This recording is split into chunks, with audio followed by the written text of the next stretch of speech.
Hi students, MCQ number 12. If Sp and Sv denote the specific heats of nitrogen gas per unit mass at constant pressure and constant volume respectively, then the difference Sp minus Sv is equal to 28 times R. Like that, 3-4 options are given. So we have to find out which of these options is the correct answer. First of all, the given gas is nitrogen gas, N2, nitrogen gas. See here, nitrogen gas is denoted as N2 because it is a diatomic gas. So, diatomic gas means what? That is a molecular mass, okay?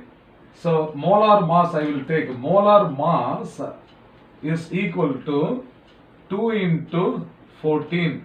So, that is equal to 28 gram. So, 1 mole of nitrogen gas corresponds to how much? 28 gram because it is diatomic. Now, we have heard Mayer's relation Cp minus Cv is equal to R. நம்ம இதை derive பண்ணியிருக்கிறோம். ஆனா இங்க Sp minus Sv ன்னு கொடுத்திருக்கு. அப்போ what is the difference between Sp and Cp, Sv and Cv? அதை தெரிஞ்சுக்கணும் நம்ம. இப்போ வந்து the specific heat of the gas per unit mass ன்னு கொடுத்திருக்காங்க. நம்ம per unit mole, per mole தான் நம்ம படிச்சிருக்கிறோம். Molar specific heat capacity at constant volume Cv. Molar specific heat capacity at constant pressure வந்து Cp நம்ம படிச்சிருக்கிறோம் இல்லையா? அப்போ Cp is equal to molar mass, okay? Molar mass multiplied by Sp. இப்போ நம்மளுக்கு Spங்கிறது per unit mass தானே. அதை molar mass ஆல நம்ம multiply பண்ணோம்னா நம்மளுக்கு Cp உடைய வேல்யூ கிடைச்சிரும். அப்போ Cp is now equal to molar mass எவ்வளவு? 28 times Sp. புரியுதா? அப்போ what is Sp? This implies, so this implies, okay, therefore Sp is equal to Cp divided by 28. Cp divided by 28 ன்னு வரும்.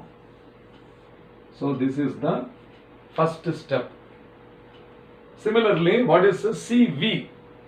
அப்ப Cv அப்படிங்கிறது specific heat capacity at constant volume. Molar specific heat capacity at constant volume for 1 mole. அப்ப this is equal to molar mass multiplied by Sv. அப்ப this is equal to Cv is equal to 28 times Sv. Therefore, what is Sv is now equal to Cv divided by 28.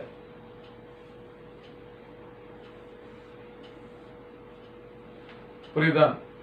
அப்ப நம்மளுக்கு என்ன கேட்டிருக்காங்க? Sp minus Sv தான் கண்டுபிடிக்கணும் 4 ஆப்ஷன்லயுமே. அப்ப Sp minus Sv. Therefore, Sp minus Sv. இப்போ Sp க்கு பதிலா நம்ம என்ன சப்ஸ்டிட்யூட் பண்ணலாம்னு சொல்லுங்க? Cp by 28 தானே. அப்ப this is Cp divided by 28 minus Sv க்கு பதிலா என்ன சப்ஸ்டிட்யூட் பண்ணணும்? Cv by 28. அப்ப இது வந்து Cv divided by 28. அப்ப LCM என்ன? 28 common factor or Sp minus Sv is equal to Cp minus Cv divided by 28 ன்னு வந்துரும். But what is Mayer's relation we have studied? Cp minus Cv is equal to R தானப்பா. But Cp minus Cv is equal to R. Therefore, Sp minus Sv is equal to R by 28. R divided by 28 ன்னு வந்துருச்சு இல்லையா? அப்ப எது நம்மளுக்கு option பாருங்க? R divided by 28.